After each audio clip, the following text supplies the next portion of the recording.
All right, welcome all you Cardfight fans, all you Vision fans, to another discussion video. The first discussion video of the year, actually. So we're gonna be talking about the ban list for 2020, and for that I have Andrew here, What's up, guys? and then I have Alphonse, Yo, what's up? and we're just gonna talk about the ban list now that it's been a week, it's settled around, and we can just talk about our thoughts, free throw, all our opinions out there, right? And let's just delve into standard first. So I believe, let's see here, image. We have, no, that's the wrong one. All right, sweet. Bermuda Triangle. Riviere got rerotted, so now she's once per turn, like Lisa lot. Now, what do you guys think about that? Alphonse, you could go first if you want to. So, I think first with the hard ones per turn for Riviere, it's interesting because I was just thinking of just the nightmare scenarios where like if Riviere would get like 2 rerides off, that would be just like really dope because it's like all right, this is probably the force 2 or just a really high number each time, and then it's like thinking about it, it's all about okay, what can they predict? Like okay, they're not gonna go too ham early on, but it's gonna be all right. And I guess this restriction is pretty good because it helps kind of level out the playing field without having your VA just completely vomit out rewrite copies with gifts. And that like with that restriction to once per turn, a hard once per turn, that's fine. But with the unrestricted for Melody, I think they were just trying to say, all right, everyone's gonna play Riviere regardless, so just unrestrict and give Melody full power. So I'm like, back to Lisa lot. So Lisa yeah, not available. Sonata, yeah, for sure. yeah. And a big issue I saw with Riviere is that you couldn't really know how many attacks they would get off. Like a lot of clans, you can predict how many more attacks they can get off. Let's say like Old Pale Moon or possibly even Nova Grappler. You just by knowing the deck how it runs, but you're rewriting from hand, so it just makes it very difficult to actually know what's going on. So and also the deck pluses like a lot because you're drawing a lot with the skills. So yeah, having that being hit was really good. Yeah, I think also with this ban list, they wanted to hit all the one-turn kill decks, like the decks that ride to grade 3 and kill you right away. And that's what Riviere did at full power. Like she would just ride grade 3, ride grade 3, ride grade 3, and sometimes you get on grade 2 and she hit like 2 crits and you died, and it's totally with that. So it's definitely something they wanted to mitigate. And then with Liz a lot, it probably won't affect the meta at all. So they were like, let Melody players have fun with it, I guess. Yeah, for sure. And the thing is, this also kind of affects premium because of Riviere. It was actually pretty decent in premium. Now, a lot of people prefer just to stride up into the grade 4 to use Trois, but realistically, like just rewriting Riviere and just winning with V Riviere skills did really well too. So that they Yeah, it did come up. It did come up when you're playing premium, and it's a hit, but yeah, I don't think the premium version is affected as much as the standard version for sure. All right, and then next we're gonna go into Pale Moon. So Dorian got restricted to 1 in standard and premium, but we'll talk about standard. So with it being restricted to 1, now they lost a lot of draw power because all that does is just draw cards consistently. Now only having 1, you can search it out through other cards, but you can only get it off once, maybe twice a game if you are able to write it. So this really hit the deck what it likes to do now with Silverthorns. Yeah, like Silverthorns have a beast of an engine to get the right cards in the soul because unlike usual Pale Moon where you have to just soul charge randomly off the top, at least with Silverthorns you have kind of a bit more of a choice of what you can soul charge. And therefore it's kind of like it seems more certain you're going to get Dorian in the soul to call her out again and then do the big burst play where you get to draw a whole bunch of cards for like soul charging like regards together. And this would hit the deck in standard quite a bit, at least like until the next wave of Silverthorn support comes out. But I think as of now, it's pretty decent move to help like slow down an archetype that has outdrawn protect decks. Yeah. Yeah, I think the problem was really identity, right? Like Pale Moon isn't supposed to draw that many cards. It never has drawn that many cards, so it's just weird for it to have like one of the best draw cards in the game. It didn't really make any sense, so I'm glad it got hit, to be honest. Yeah, pretty unfair. Me too. And people are saying it's a lot worse than they thought. Like I was thinking it wasn't that bad, but they're saying it's a lot worse than they thought because it relies Mhm. so much on Dorian. And another thing is because it doesn't uh, eat as many cards into the souls consistently, control decks have a better matchup against it. Which of course, you see Murakami coming through soon, and more decks are going to be coming throughout, like Link Joker coming in the future, and I guess Hyuga will be better because you can hit that. But speaking of Hyuga, we're gonna go into all the dragon clans that just got super nerfed. Well, not all of them. So we'll start with Murakami. They're restricting Cho-Oh to 2, and this is probably just a pre-nerf to get ready for Dragon's. Sorry, he's getting ready for Vanquisher to come out, and we haven't seen it yet, but it's gonna be very good in English.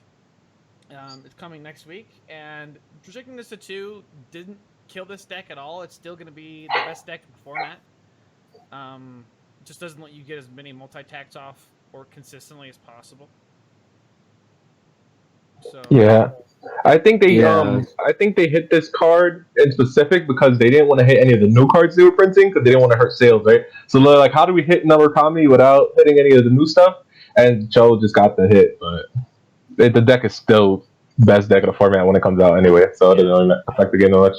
yeah, if you restricted him to 0, then it'd still be a good deck, like 18. Mm-hmm. So Oh yeah, there's too many working pieces that would come in clutch for Narukami. Then it's just like they just have so many overlap skills, from like Gauntlet Buster Dragon to Cho-Oh to just like you are just scared to put up a front row, and then even if you don't put up a front row, they're gonna take your back row and they're gonna move it up to the front row. yeah, So it's just like you can't really prepare for something like that, especially when it gets the bind mechanic, which is like, all right, like goodbye, Promised Daughter, goodbye, other anti like retire cards because yeah, they're getting bound.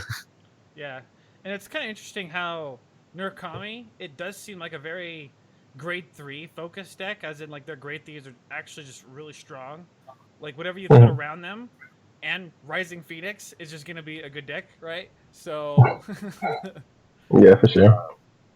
so it's kind of hard Pesky Phoenix. to do in the future for that, yeah. And then next we have Mirakumo. Shiryuki got restricted to 1. And so we're talking about Hyuga. Now Hyuga doesn't have its own great backup, which is just Shiryuki. A really big thing people were doing when they're trying to face Murakumo, they would damage the knife so they can't Hyuga copy all the same names and blow up their field, etc.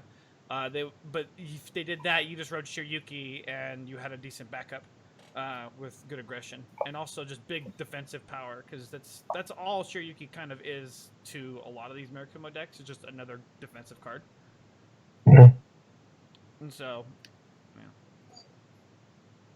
I think Shuriki was hit because it was too flexible.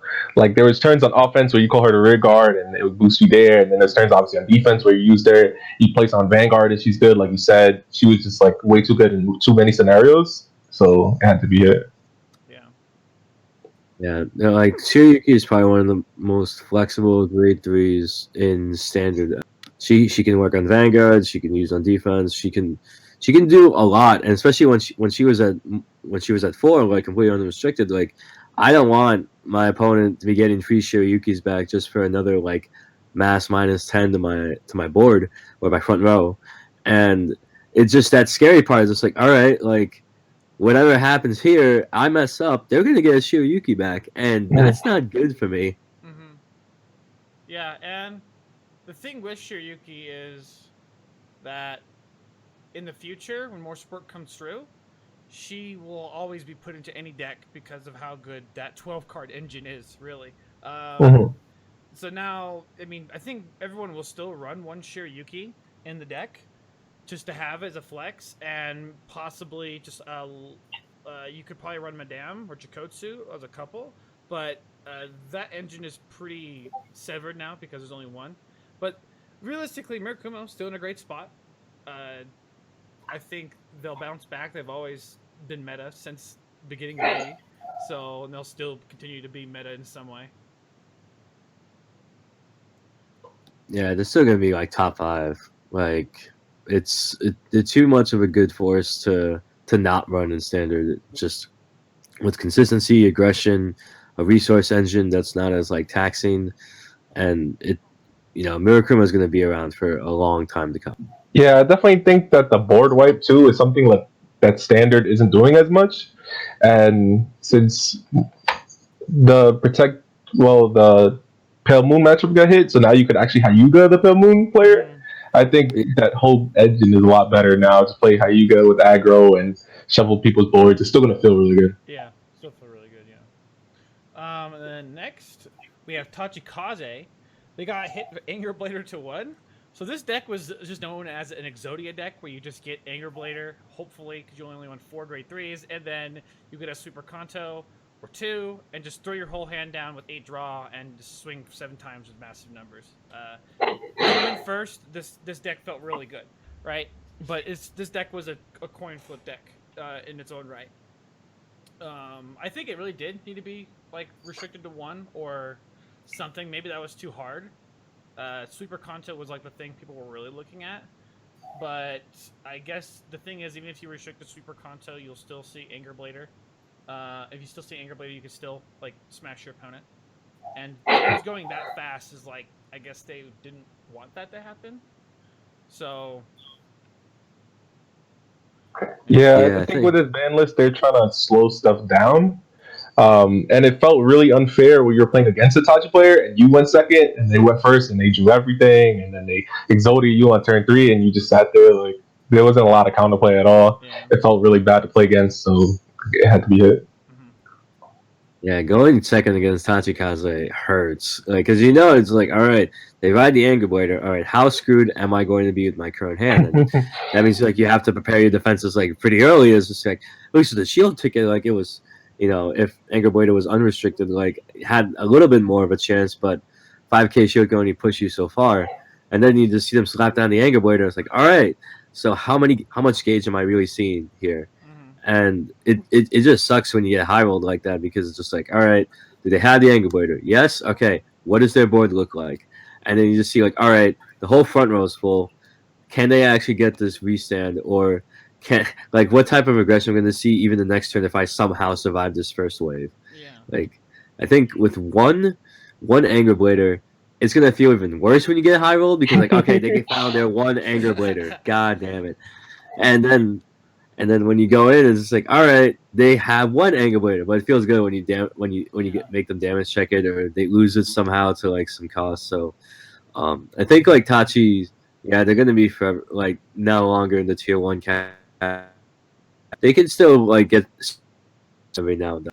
Yeah, and I'm really curious what future builds will look like for Tachi for the next few months until support. People really need to look into that and see if there's anything they can actually do.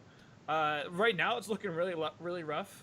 All these force clans coming out, people are just jumping on new stuff, and Tachi might be left to the wayside again until the next support, realistically. Yeah. But yeah, it's tough life. But it's not restricted in premium. It's actually not a bad deck in premium. You don't even run 4 Anger Blader most of the time, and it can still do things, right? Mm-hmm. All right, sweet. And then we'll go to our last sort of ban that happened, which is Gold Paladin. So the old G Wonder Ezel got banned restricted to 0, and now the deck just can't super high roll on you, like Superior Ride, and then just keep on riding until you have a bunch of grade 3s in Soul, drawing a bunch of cards, getting a bunch of Excel 2s, and then use Platina Ezel, Stride, Rafflemo, right? Yeah. That's how the tune usually goes, and at least with Wonder Ezel, it's not as ED auto like Staples that was easy type of button. It would just be, oh, okay, they high roll me because they just got the Superior Ride combo off, and that's fine. So I think this at least helps slow down the deck a bit in terms of its consistency, because not every time it's like, I don't have Wonder Ezel in hand. All right, how screwed am I? Yeah, for sure. I think DI, Neo, and Ezel were the top 3, and then Ezel was like a little bit further than everyone. So I feel like this nerf will definitely bring it down to where they're like all basically same power level.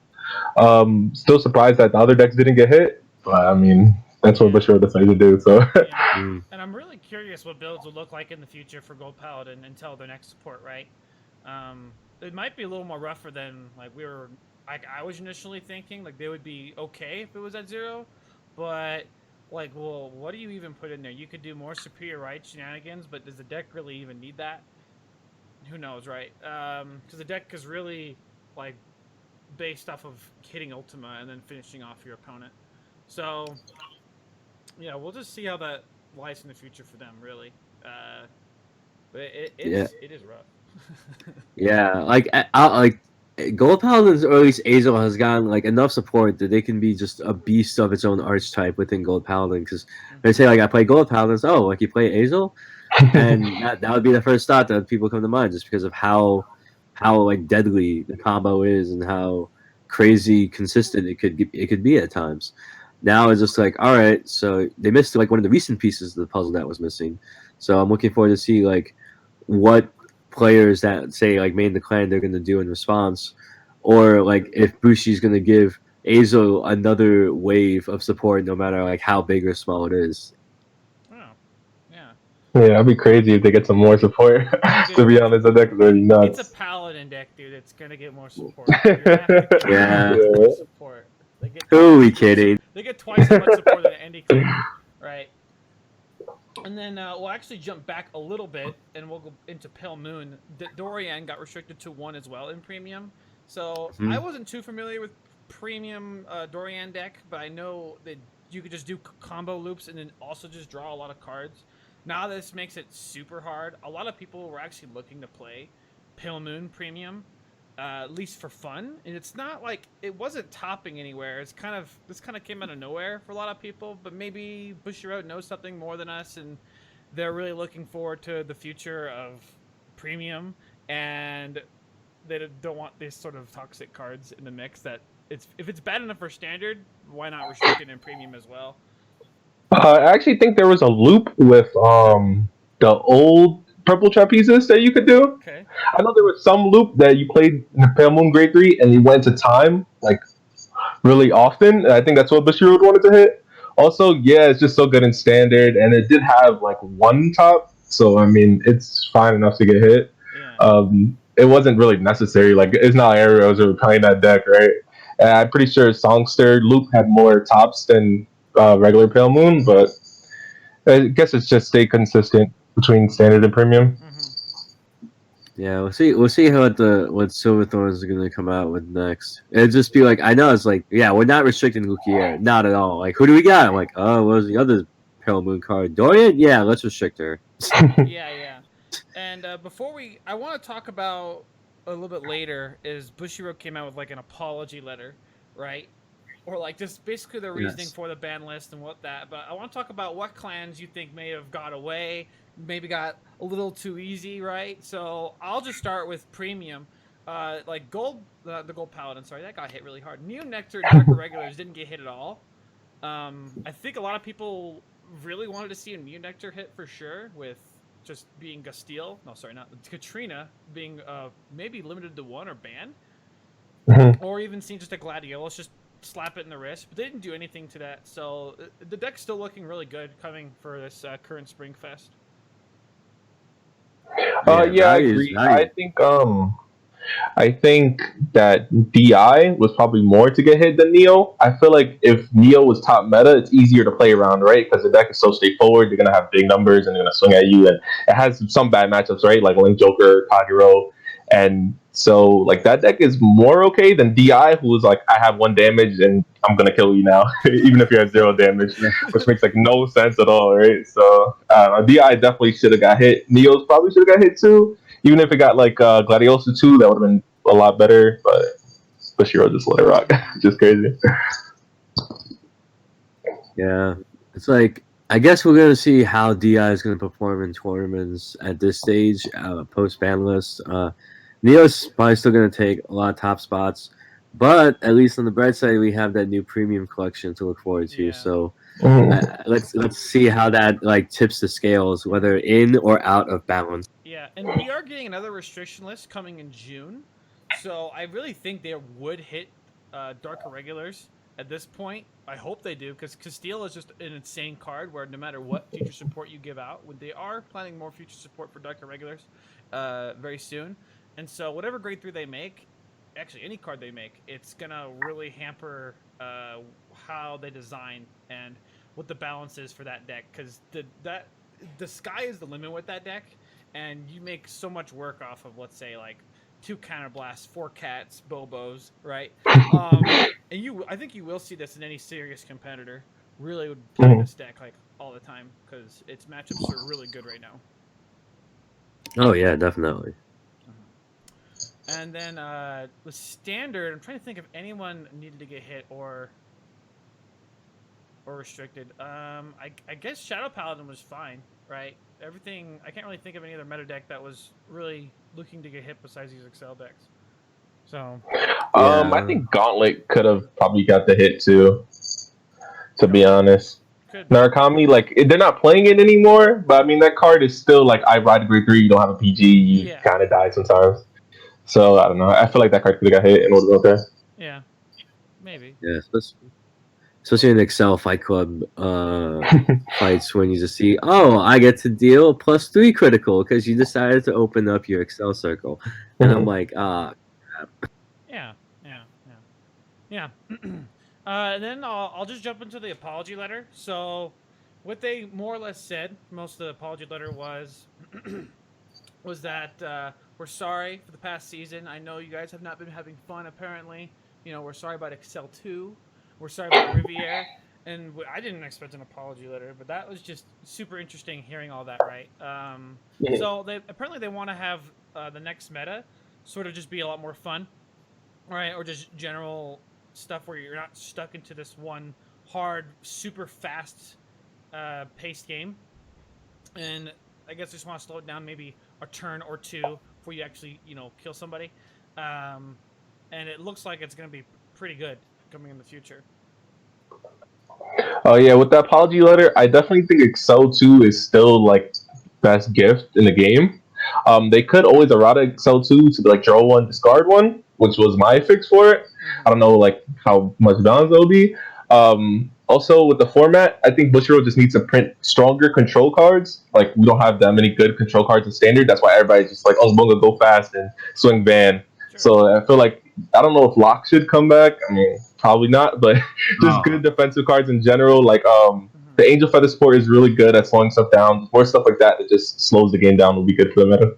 Yeah, I mean, the thing is, a lot of Bushiroad's ways, or just maybe not Bushiroad's ways, but a lot of players' ways of getting around the meta.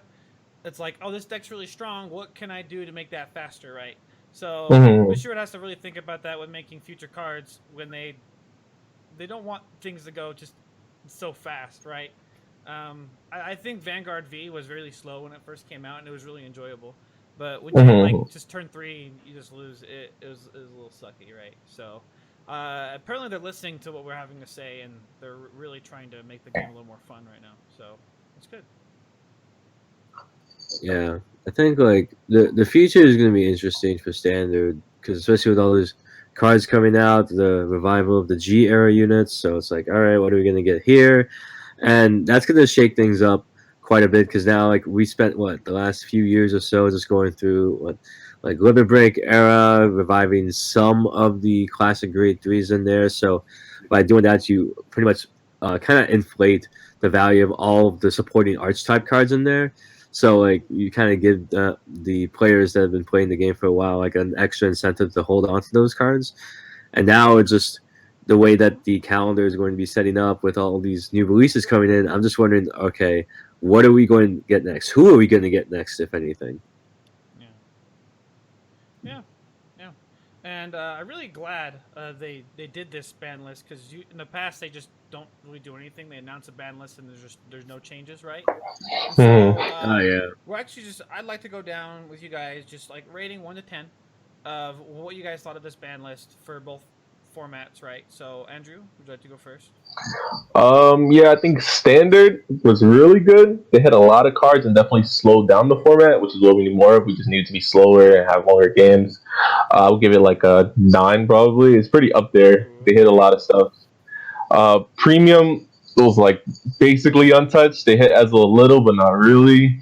Gotta be like a 2 for Yeah. me. Yeah, I give standard an 8 just because it was pretty solid. It hit a lot of it slowed down a lot of the Excel meta, which was pretty good. Absent like I guess some of the other Excel decks that could probably have received some sort of restriction. So I guess the top of the mind it would be like Aquaforce. That would probably be like one of the missing pieces there to really round out the rest of the rating for standard. For premium, I would give it like a 3 or 4. It's like all right, it's a little bit more of a band-aid.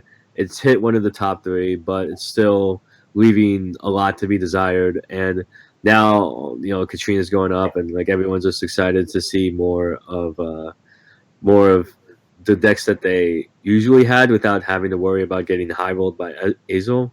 So that's always a good thing. Yeah. Yeah. And I actually really agree with you, Alphonse. So I'd like to give standard an 8. It's really good. I'm glad that they just changed something. It was getting kind of boring, and I can actually just go to my locals and people are just showing up and having fun. And then with premium, it's like a 2. Nothing really got changed. Now a lot of premium locals, people just kind of play what they want anyway. But if you go to a big regional, you're gonna be seeing like the same 3 or 4 decks, topping in general. So and it really hurt my deck a lot. Playing Spike Brothers, and where a lot of decks actually kind of structured their deck to do really well against Azel.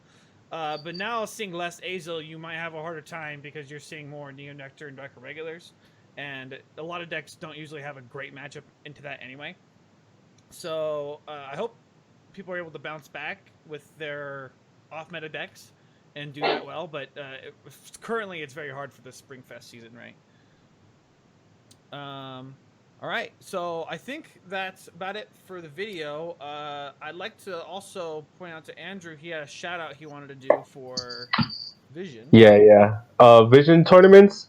At Tuesday bi-weekly. Every other week we host tournaments. It's on our Discord. The link should be in the description. You can find out more info, when to sign up, all that. Like, especially if you need help too, you can find me on Discord, Andrew NYC, and any problems you have, I'll help you out. So. From Vision, we'd like to thank you all for watching the video, and we'll see you guys next time. Peace out, guys. Take care, guys. Ooh, deuces.